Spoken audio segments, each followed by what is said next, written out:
Welcome back, everyone. We're diving deep into some fascinating Apache wisdom this time. Oh, this is going to be good. It is right. We've got excerpts from this book all about their principles and practices. I was just reading this morning, actually. Really? Yeah, really fascinating stuff. Okay, so what jumped out at you? What are we focusing on in this deep dive? Well, for me, it's how these teachings can help us live more sustainably. You know? Totally. Like, how can we actually use this wisdom? Yeah. Not just admire it from afar. Right, exactly. Personal growth, community well-being, Yeah. it's all connected. It is, and that's what's so cool about the Apache worldview. So right off the bat, the book talks about their spiritual connection to nature. Ah, yeah. It's central to their whole way of life. Everything's connected and has a spirit. It's not just a belief, though, right? It's like how they live. Exactly. They understand that their actions have consequences for everything. For the whole web of life. For the whole web of life. So it's not just about, like, loving pretty sunsets. Oh, no, it's much deeper than that. It's about understanding our place in that web. And how we impact it. Yep. And one way they pass all this down is through storytelling. Oh, the stories. I was hooked on those. Like the one about Coyote. Oh, yeah, Coyote, classic trickster figure. But he ends up shaping the landscape. He does, but he also learns about messing with the balance of nature. It's like a metaphor for, well, us, right? Mm. Humanity's impact on the environment. 100%. What we do today echoes for generations. Powerful stuff. It makes you think twice about all your choices. It does. And speaking of choices, that brings us to respect for the land. Another biggie. Okay, so how does that play out in their daily lives? The book talks about some really interesting techniques. Oh, yeah, like they were doing crop rotation way before modern agriculture caught on. I was surprised by that. It makes sense, though, right? They knew how to keep the soil healthy. And then there's the Three Sisters method. What's that all about? So they plant corn, beans, and squash all together. Together, like all mixed up. Not mixed up, but close together. It's like a little ecosystem. How so? The corn stalks are like a trellis for the beans. The beans put nitrogen back in the soil. So they all help each other. Exactly. And the squash leaves keep the weeds down and the moisture in. It's genius. It is. And it's basically what modern permaculture is all about. Whoa. So we're rediscovering what they already knew. Pretty much. It's a full circle moment. The book keeps coming back to storytelling, though. What's the deal with that? It's more than just entertainment, right? Right. For the Apache, it's how they transmit knowledge. Values, too. I love that story about niece learning from their grandfather. Oh, yeah. And the village healer. Yes. Learning to listen to nature's whispers. Oh. Amazing. It is. It's about cultivating that sense of wonder. And respect Hmm. for the natural world. Makes me wonder, how can we do that today?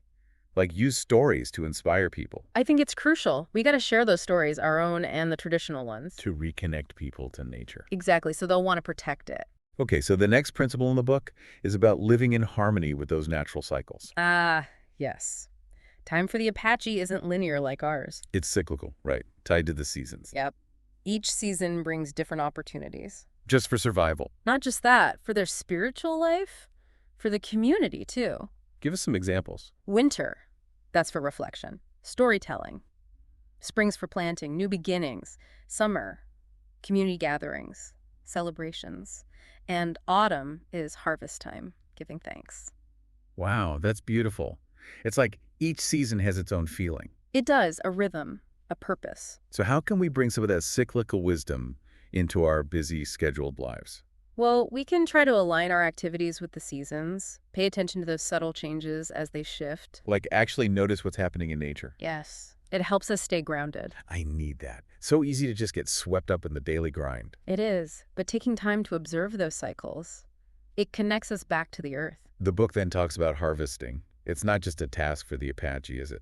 Oh no, sacred. Sacred. It's about acknowledging the gift, giving back to the land. It says they offered prayers before taking anything. A way of showing gratitude, right? Recognizing that we're not entitled. We have a responsibility to care for the land. Exactly. So it can keep giving. I love that. It's like approaching everything with that same reverence. It is. Being mindful, respectful. There's a story about a boy named Shakely, worried about a drought. Oh, yes. His grandmother teaches him a powerful lesson. About what? About being adaptable, like a willow bending with the wind. Instead of breaking like an oak. I love that analogy. It's a good one, right?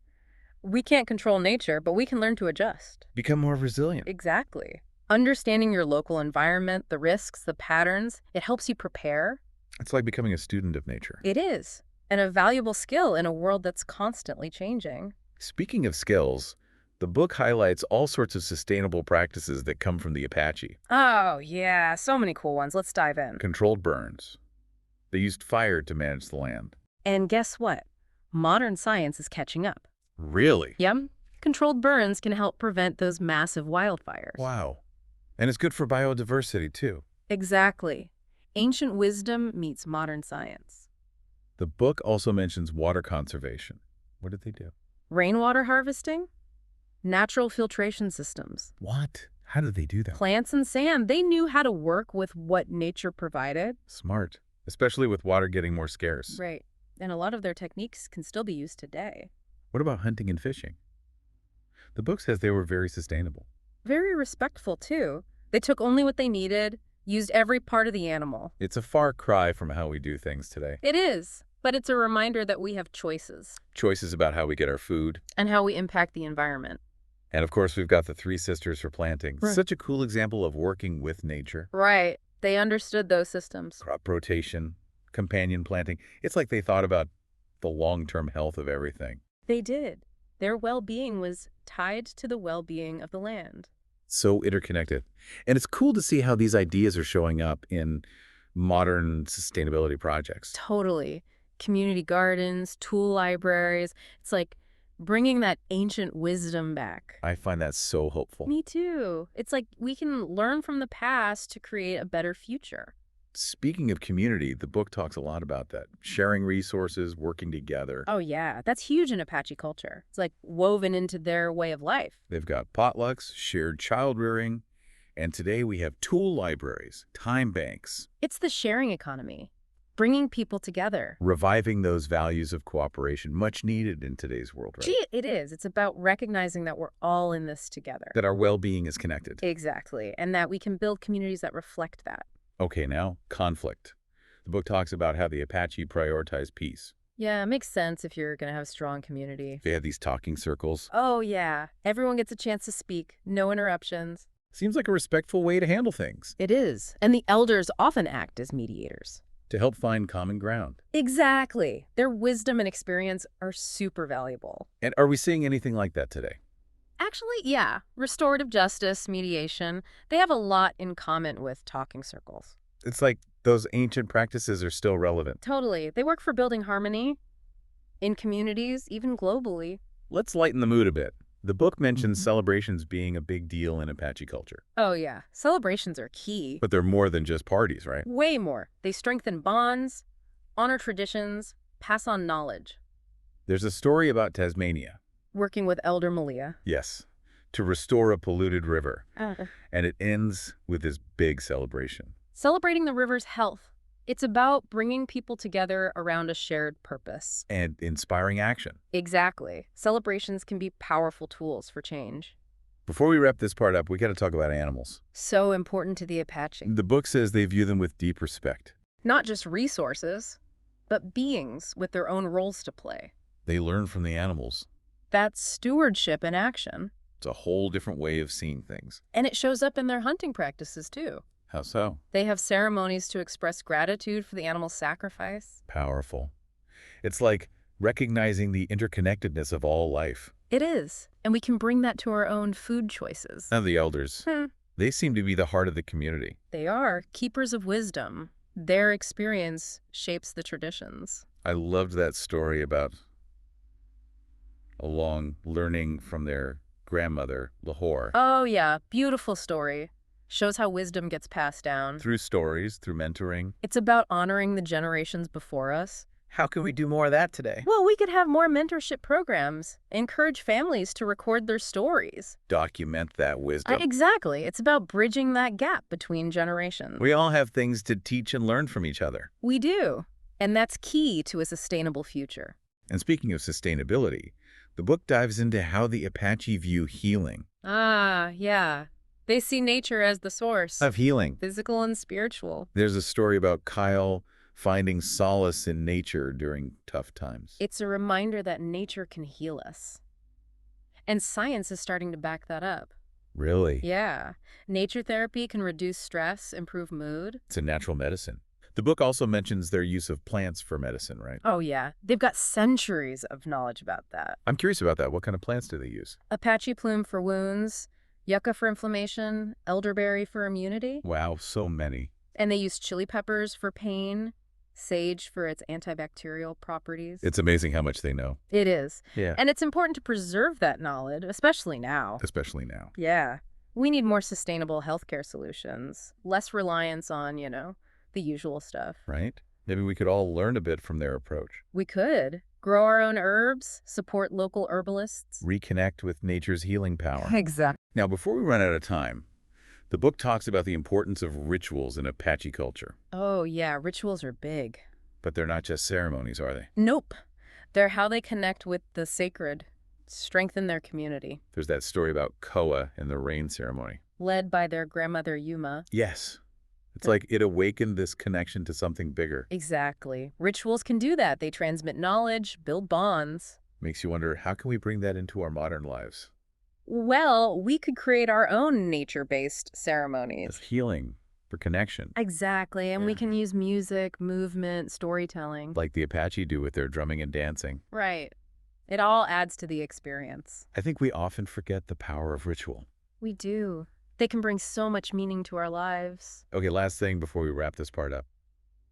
Environmental stewardship. At the heart of it all, right? It's more than just conservation for the Apache, isn't it? It's about responsibility, reciprocity, taking care of the land for future generations. The book gave some examples from their history. Sustainable farming, their water conservation techniques. They were way ahead of their time. They were, and we can learn a lot from them today. So, practically speaking, what can our listeners do to become better stewards? Start by looking at your everyday choices. Are there areas where you can be more sustainable? Like what? Reducing energy use, switching to reusable products, supporting local farms. Little things can add up. They do. And it all starts with realizing that we all have a role to play. We can all make a difference. Absolutely. Every step towards harmony counts. It really does. Like those ripples spreading out, affecting the whole web. And speaking of webs, the book gets into this idea of envisioning the future. Oh, yeah. That was a really cool section. It was like, how can we take all this Apache wisdom and actually create a better future with it? Right, and they're not just talking about dreaming big. It's about recognizing that the future is shaped by what we do today. The choices we make right now. Exactly.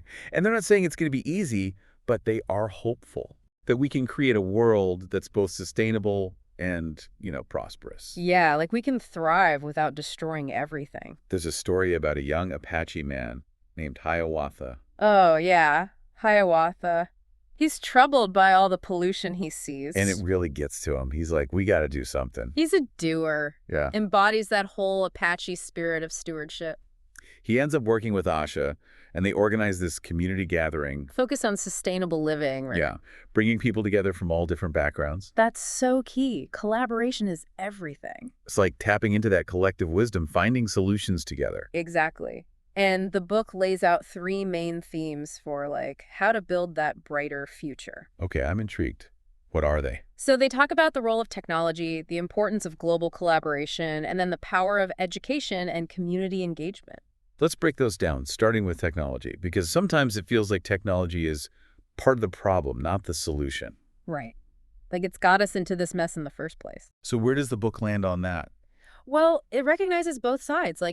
Tech has contributed to some environmental problems. So it can also be a powerful tool for positive change. Exactly. Think about renewable energy, like solar and wind power. Oh yeah, those are obvious ones. What else? Smart waste management systems. Hmm. Precision agriculture that uses tech to minimize resource use. So it's about using tech in a way that supports sustainability. 100%. Harnessing its power for good, for both people and the planet. The second theme was global collaboration, which makes sense because climate change, pollution, biodiversity loss, it's all connected. It's a global web for sure. No country can solve these things alone. So what does that collaboration look like? Well, sharing knowledge is huge. Developed countries helping developing countries adopt sustainable tech. Makes sense. And international agreements, like setting common goals and holding each other accountable. Working together towards a shared vision. Exactly. Recognizing that we're all in this together. Okay, and the last theme was Education and community engagement. Why are those so important? Education is power, right? When people understand the issues, they can make better choices. And they can push for change. Exactly. And that's where community engagement comes in. When people work together, they can achieve amazing things. Like starting community gardens, organizing cleanup events, advocating for policy changes. Right. It creates this ripple effect that spreads outwards. So any advice for our listeners who are feeling inspired and want to get involved?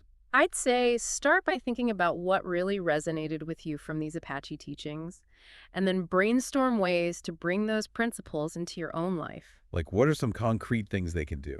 Well, if they're drawn to that deep respect for nature, they could start a gratitude ritual before meals. Like a little moment of thanks for the food and where it came from? Exactly. Or if they're inspired by the community aspect, they could look for ways to get more involved locally. Volunteering, joining a neighborhood group, things like that. Right. And if they're into the sustainable living practices, they could assess their own lifestyle and see where they can make changes. Reduce energy use, ditch single-use plastics, support local farmers. All those things make a difference. It's about progress, not perfection. Totally. And the great thing is, this is a journey. There's always more to learn, more ways to grow. It's not about reaching the finish line. It's about the journey itself. Exactly. And the Apache teachings remind us that it's all about balance, adaptability, working with nature, not against it. Finding that harmony. Exactly. It's amazing how much we can learn from these ancient cultures. It really is. Timeless wisdom. So as we wrap up our deep dive, what are your thoughts on how our listeners can actually put all this into practice? Yeah, good question, right? It's one thing to talk about it, but how do you live it? Exactly. And I think the first thing is to realize there's no one right way to do it. No magic formula. Right. What I love about the Apache teachings is that it's more of a framework. A set of guiding principles. Yeah, like find what speaks to you personally and adapt it to your own life. So it's less about copying what they did and more about understanding the deeper meaning. Exactly. It's like imagine learning a new language. Okay. You don't just memorize phrases, you learn the grammar so you can create your own sentences. I like that. So for our listeners who are feeling inspired, where should they start? I'd say go back to what resonated with you the most during this deep dive. Like what really stood out? Was it the reverence for nature, the community aspect, the sustainable practices? Okay, and then what? Then think about how you can bring those principles into your daily life. Make them real. Right, in your routine, your relationships, your work even. Give us some examples. Like let's say someone's really drawn to that deep respect for nature. Well, they could try something as simple as a gratitude ritual before meals. Like the Apache harvesters did before gathering food. Exactly, just take a moment to appreciate where your food came from. That's lovely. It is. Or, if someone's loving the community aspect, they could find ways to get more involved locally. Volunteering, joining a group. Yeah. Anything that gets them connecting with their community. What about the sustainable living practices? What can people do there? Easy. Start by looking at your own lifestyle and see if there are any easy swaps you can make. Like using less energy, buying less stuff. Right. Switching to reusable products, supporting local businesses. It all makes a difference. It really does. It's about progress, not perfection, you know? I love that. You don't have to be perfect to make a positive impact. Exactly. And the best part is, this is an ongoing journey. You keep learning and growing. It's not a destination, it's an adventure. Yes. And the Apache teachings remind us to embrace that. Go with the flow, be adaptable. Work with nature, not against it. Exactly. Find that balance. Well, on that note, I think it's time to wrap up our incredible deep dive into Apache wisdom. It's been a joy sharing this with you. Likewise. And before we go, I want to leave everyone with one last thought. We don't inherit the earth from our ancestors. We borrow it from our children. You're so true. Let's make sure we're leaving them a world that's just as beautiful and full of wisdom as the one we've explored today. Thanks for joining us, and keep seeking wisdom wherever you find it. Until next time, may you walk in harmony